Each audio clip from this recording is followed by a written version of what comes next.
Good morning, students. Today we will read our English literature book, lesson 1, section 1st. Our first section is Uncle Poser hangs a picture. We will say poser. D is silent here. Poser. Uncle Poser hangs a picture. Uncle Poser एक picture को hang करते हैं in this story. Who is the writer of this story? Jerome K. Jerome. Jerome K. and Jerome is a writer of this story. This is very funny and the delightful story. In this story, Uncle Poser hangs a picture on the wall. जब वो picture को wall पर hang कर रहे होते हैं then he says I can do itself. But जब वो अपने पिक्चर को हैंग करते हैं तो वो बोलते हैं कि मैं इसे अकेला कर सकता हूँ. But he was hanging the picture he collect the every person that is present in the home. Now let's start read the story. Now you never saw such a commotion up and down in a house in all your life as when as Uncle Poser undertook to the job. You never such a commotions means disturbance हल्ला गुल्ला. आपने अपने life में कभी भी इतना हल्ला गुल्ला नहीं देखा होगा जैसे अंकल पोजर ने एक पिक्चर को हैंग करते हुए अपने घर में किया था. Picture would have come home from the frame maker. Frame makers means जो पिक्चर्स को बनाते हैं frame makers. A picture would have come from the home makers. Picture जो है होम मेकर्स के यहाँ से आई थी and be standing in the dining room. और उसे कहाँ पर खड़ा किया गया था? Standing in the dining room waiting up to be. And aunt Podger would ask what we to be done with it. कि आप इस और जो आंट है अंकल पोजर की जो वाइफ है वो कहती है कि आप इस पिक्चर के साथ क्या कर रहे हो. Then the uncle Podger would say oh you leave that to me. आप मुझे अकेला छोड़ दो. Don't you any of you carry yourself about that. आपको इस बात की चिंता करने की, वरी मीन्स चिंता, आपको इस बात की चिंता करने की ज़रूरत नहीं है. I will do all that. मैं ये सब अपने आप कर सकता हूँ.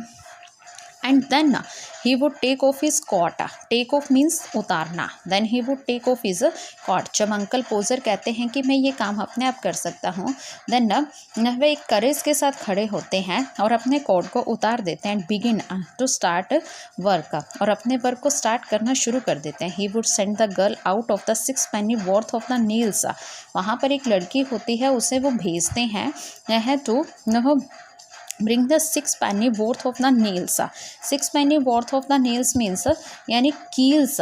नेल्स क्या होते हैं? कील के साथ, यानी जो कील को स्पॉट करने के लिए होते हैं उन्हें क्या बोलते हैं? 6 penny worth. And then one of the boy after to tell him what size to get. और वहाँ पर उसके बाद एक लड़के को भेजते हैं कि वो उससे पैनी के साइज़ को बताए. And from that he was gradually work down and start to the whole house. Then उसके बाद वो अपने वर्क को स्टार्ट कर देते हैं. Now you go and get my hammer. अब जो अंकल पोजर है वो क्या कहते हैं कि अब आप जाओ और मेरे हैमर को लेकर के आओ. हैमर मीन्स हथौड़ा. Will he would shout. और वो चिल्लाने लगते हैं you bring me to the rule Tom and I shall want to the step ladder and he better have a kitchen chair too. अब वो आप घर में जितने भी पर्सन होते हैं उन्हें कहते हैं कि ये सामान मुझे ला कर दो. फर्स्टली वो कहते हैं कि मुझे हथौड़ा ला करके दो. रूल मीन्स स्केल ला करके दो. And I shall want to the step ladder. Step ladder means this is step ladder जिससे हम ऊंचाई पर जा सकते हैं. Step ladder. I had better have a kitchen chair. मुझे किचन चेयर की भी ज़रूरत है. You run round to mister goals and tell him packet the regards hope legs better and will he land to be the separate level. And don't you go Maria because I shall somebody no help in the light. And when the girls come back अब mister Paddar क्या कहते हैं कि you run round to mister goggles.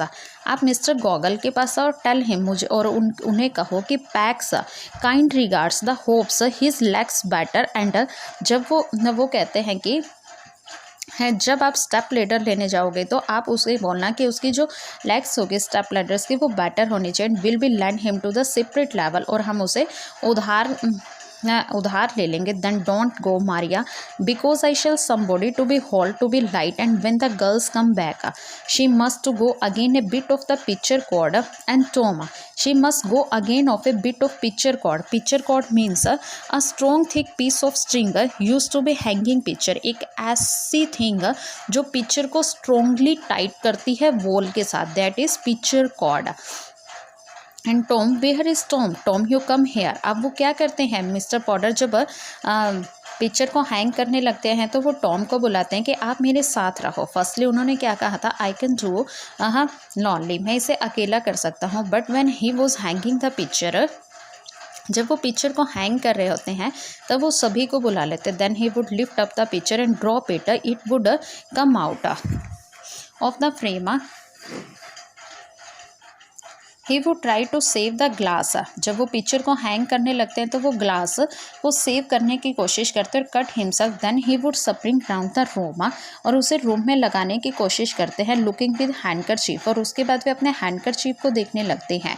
He could not find his handkerchief, अब उन्हें उनका handkerchief means रुमाल, उन्हें उनका रुमाल नहीं मिल रहा, because it was the pocket of the coat, क्योंकि वो कहाँ पर था, उनकी पॉकेट में था। और जब उन्होंने अपना वर्क स्टार्ट किया था तो उन्हें कहाँ रख दिया था, कोट को उन्होंने उतार साइड में रख दिया था। He had taken off and he did not know where he had put the coat, अब उन्हें नहीं पता, उन्हें याद नहीं है कि उन्होंने अपने कोट को कहाँ रखा। And all of the house leave for looking of the tools, और सभी जो हैं leave over looking for tools, और सभी टूल्स को देखने लगते हैं। And start looking for his coat, sorry leave off looking for his tools, अपने टूल्स को भूलकर वो कोट को देखने लगते हैं। While he would dance round the hinder them, जब वो यानी कोट को ढूंढते ढूंढते इधर उधर सब बिजी हो जाते हैं। Doesn't anybody in whole house know where is my coat, किसी को क्या पता है कि मेरा कोट कहाँ है। Mister Podger said I never come across such set in my life, मैंने अपनी लाइफ में कभी ऐसा नहीं देखा। Upon my word I didn't 6 of you and you find a coat I put down 5 minutes ago, मैंने 5 मिनट पहले ही अपने कोट को रखा था, बट अब मेरा कोट वहाँ पर नहीं मिल रहा। और you can give it up, क्या आप इसे दे सकते हो। I have found it myself, मैं इसे ढूंढ लूँगा। Now might just as a well ask the cat to find anything as expect you people to find it. Oh you can give it up, क्या तुम इसे अब आप इसे छोड़ दो। I have found it myself now, अब मैं इसे खुद से ढूंढ लूँगा। Might just as well as ask cat to find anything expect the people to find it. जब उसने उसे कोट को ढूंढने के लिए कहा तो बाद में बोला, मिस्टर पोजर ने बोला कि मैं इसे खुद ढूंढ लूँगा, बट बाद में क्या होता है कि कैट वहाँ पर आती है, और जैसे ही कैट इधर उधर घूमने लगती है तो मिस्टर पोजर को वहाँ पर अपना कोट दिखाई देता है। And when half an hour had been spent in the trying to finger a new glass had been got tools and the ladders chairs candle, जब सभी चीज़ें उन्हें मिल जाती है, he would have another go. Then he would go next step. The Vohel family, including the girl, the chore man, standing round in the semicircle. सभी जो है एक सर्कल में खड़े हो जाते हैं। गर्ल, चोरमैन, चोरमैन क्या होता है, जो घर के काम करती है woman, that is charwoman, charwoman, okay.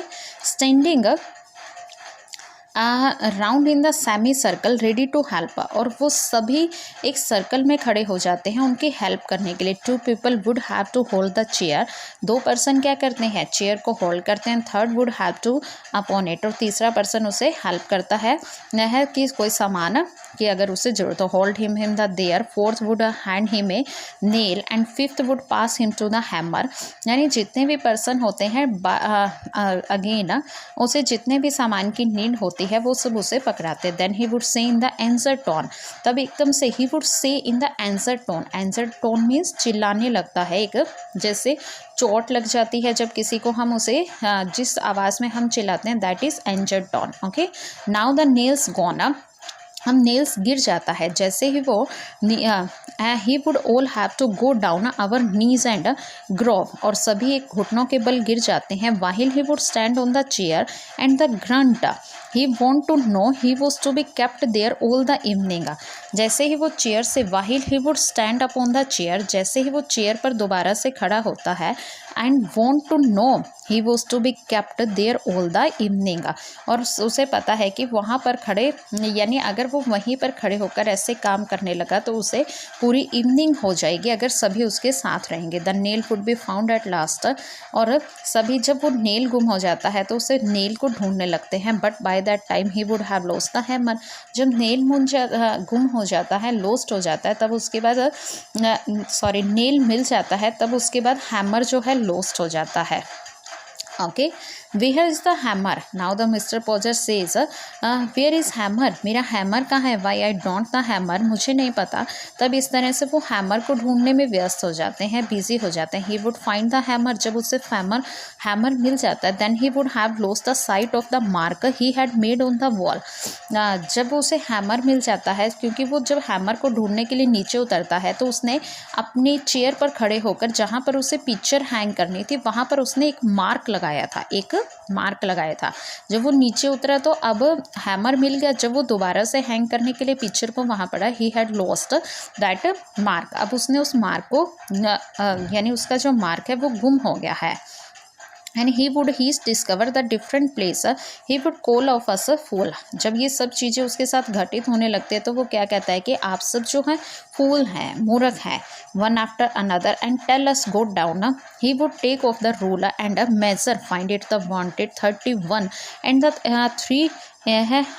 3/8 inches from the corner and would try to do it had to go mad.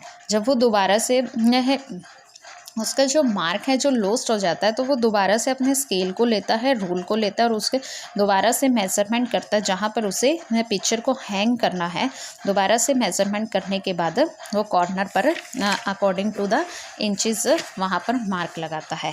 And we will try to in our head solve the arrive different result and the sneer at the another and the journal row original number would the forgotten uncle poser would have to measure it again। Uncle Podger जो है chair के ऊपर चढ़ कर के दोबारा से उसे फाइंड आउट करते हैं, उसे मेजरमेंट करते हैं कि उसे कितने मेजरमेंट पर कितने रूलर स्केल के साथ वहाँ पर मार्क करना है। He would use a bit of string of the time and the critical moment. अब उन्हें बहुत ही थोड़ा टाइम लगता है। All full was the linking on the chair angle 45 and the trying to reach 0.3 inches beyond to the possible from to reach, यानी वो chair पर खड़े होकर वहाँ पर उन्हें मेजरमेंट करने की कोशिश करते हैं। द स्ट्रिंग वुड स्लिप, जैसे ही वो मेजरमेंट करने की कोशिश करते हैं द स्ट्रिंग वुड स्लिप, जहाँ पर वो खड़े होते हैं वहाँ से वो स्लिप हो जाते हैं। Then he wound the slide to the piano, a really finely musical effect being produce by the suddenness which had been body stuck of the notes of all the same. जैसे ही वो inches दोबारा से measurement करने लगते हैं तो क्या होता है कि उनकी जो चेयर है वो स्लिप हो जाती है और वो जो पियानो है पियानो के ऊपर गिर जाते हैं। पियानो भी इससे जो है थोड़ा बहुत खरोंच आ जाती है, टूट जाता है उससे। और then the Aunt Maria would say that he would not allow the children to stand round her such language। तो आंट मारिया जो है he would not say allow to children to stand round and uncle Podger को बोलते हैं कि आपको बच्चों के सामने इस तरह की लैंग्वेज को यूज़ नहीं करना चाहिए, क्योंकि अंकल पोजर जो है वो बहुत ही गुस्सा करने लगते हैं। At last uncle Podger would get the fix spot fixed again and the put of the point nail to with the left right to the hand with the first blow with the smash to thumb drop the hammer with a yell on the somebody toes। Last में क्या होता है कि uncle Podger को सही निशान जो है मिल जाता है जहाँ पर उन्होंने हैंग करनी थी पिक्चर को। Aunt Maria would mildly observe the next time uncle Podger going to hammer and into the wall she hope to the let know time so he could make arrangement to go spend a week with his mother while it was being. इन सब घटना के बीच क्या होता है कि Mrs aunt क्या बोलती है कि अगर आप बच्चों के सामने इस तरह की लैंग्वेज यूज़ करोगे और इस तरह से बोलोगे तो अगली बार अगर जब आप ऐसा कोई काम करोगे तो मैं अपने बच्चों को लेकर कुछ समय के लिए बाहर चले जाऊंगे। यू मेक सच फस ओवर एवरीथिंग। ओ, क्या आप सच में ऐसी चीज़ करोगे? Uncle Podger would reply picking himself, why I doing a little job of the sort. and then he would another try, and the second blow the nail would go clean through the plaster and half the hammer after the uncle poser precipitated feel against the wall। यानी uncle Podger को ऐसा लगता है कि picture को हमें दोबारा से हैंग करने के लिए दोबारा से सब कुछ जो अरेंजमेंट हमने किए थे वो दोबारा से करने पड़ेंगे। Then he white to find the roll string again, तब वो सारी चीज़ों को दोबारा से अरेंज करते हैं और पिक्चर को वहाँ पर हैंग करने की कोशिश करते हैं। There you are he would to say stepping heavily of the chair onto the charwoman corners and the surveying the mess he had made evident pride। Why some people would have the man it to the little thing like that। There you are, अब आप यहाँ पर हो, he would say, अब आप क्या कहोगे, stepping heavily off the chair on to the charwoman corners. क्या एक घरेलू औरतों के लिए ये सब काम करना आसान होता है, क्योंकि उन्होंने इतना डस्ट और इतना सामान को बिखेर दिया था। And surveying the mess, mess होता है यानी सभी सामान को इधर उधर बिखरा देना। He made with the evident pride. Why some people, कुछ लोग ऐसा क्यों सोचते हैं, had a man into a little things like that, कि जो मैन है वो इन सब चीज़ों को कर सकता है। यानी सभी काम जो है एक पर्सन यानी हर किसी के बस में नहीं होता कि हम इस काम को कर सके। Thank you.